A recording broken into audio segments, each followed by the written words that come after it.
The VO2 max test is used among all athletes to determine the maximal ability to deliver oxygenated blood to skeletal muscle while also extracting and consuming oxygen at the tissue level. The results of the VO2 max test can help an athlete not only determine his or her maximal oxygen consumption while performing at maximal effort, but ultimately help them to understand and gauge their endurance while performing so they know how hard they can push themselves. It's important to double-check all pieces of equipment are accounted for, sanitized, and in proper working condition. The flow meter calibration is the first step in calibrating the VO2 max test, and it's important to make sure the breathing equipment is intact with no air leaks, as well as to make sure the computer is recording properly. Correct temperature and barometric pressure should be added to ensure proper environmental factors. The calibration pump needs to be connected to the computer in order to make sure it's reading the correct amount of air being exhaled and recording properly. This process should take a total of 5 pumps in order to correctly calibrate. You'll know when it's correctly calibrated when the computer has a reading of a little over 1.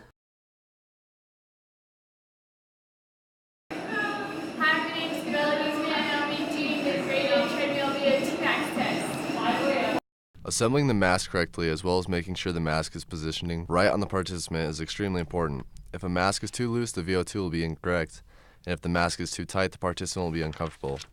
Once the mask is applied, the test is ready to start. Tighten it for you. Let me know if it's too tight.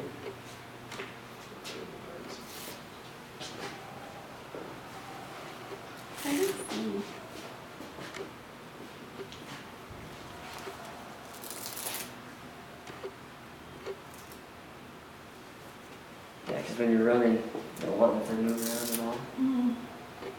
Yeah, sorry. No, it's good. Go through here.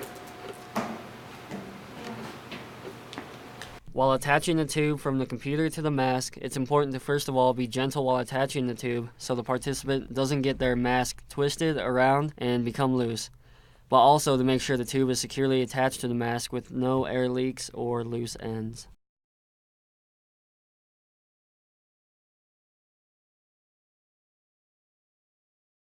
Applying a heart rate monitor will allow us to track the participant's heart rate throughout the test.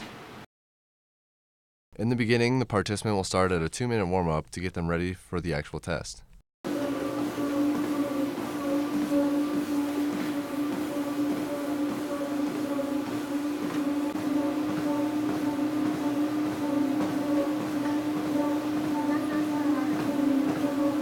Cut stuff out, you know.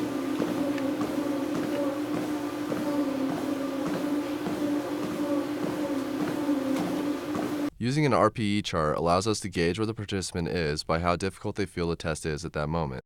Just point to 1. 6. Once the test has begun, the incline of the treadmill will increase every minute. This allows the participant to slowly fatigue without ever changing their speed. The treadmill is set to a certain speed to accommodate the participant's level of physical fitness.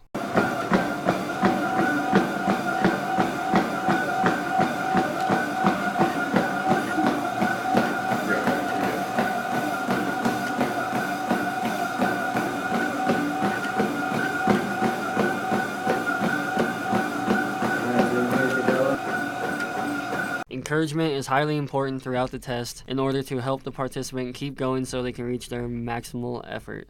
It has been proven that the more encouragement one receives while performing, the better they are likely to do.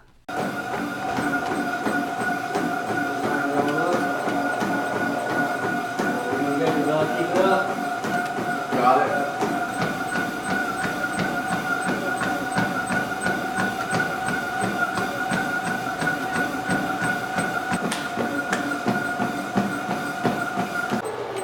After VO2 is achieved, the participant will be unhooked and they get ready to cool down.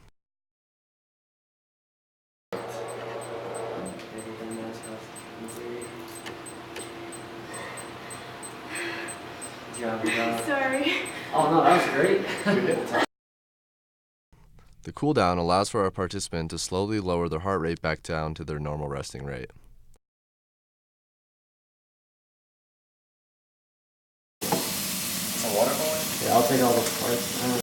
Cleanup of the equipment is essential in order to sanitize for further use by other participants. Disassemble all equipment and use a mixture of soapy water and sanitizer to properly clean the equipment. Well, now I know it could be running.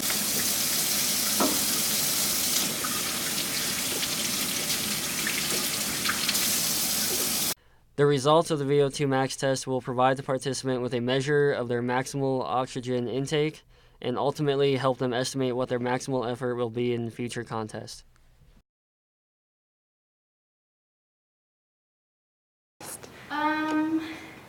It was hard because I don't like to run very much, and but it was good because the testers were supportive and they were telling me what I should do, and yeah. I think this information will be useful because this is the second time I've taken this test, and the more I've been in college and the more I've basically sat on my butt in the library, my VO2 has gone down a good number of points. So it's reminding me not to sit on my butt in the library, and even if it's just for like 20-30 minutes a day, I should go do something. I would recommend this test to everybody because everyone should know how healthy they are, even if you know you're healthy. Just do it anyway, because then you can brag to all your friends. And everyone should do it so that and do it like a couple times, maybe, so you know if you're improving or not improving. And if you're not improving, do it again and keep trying.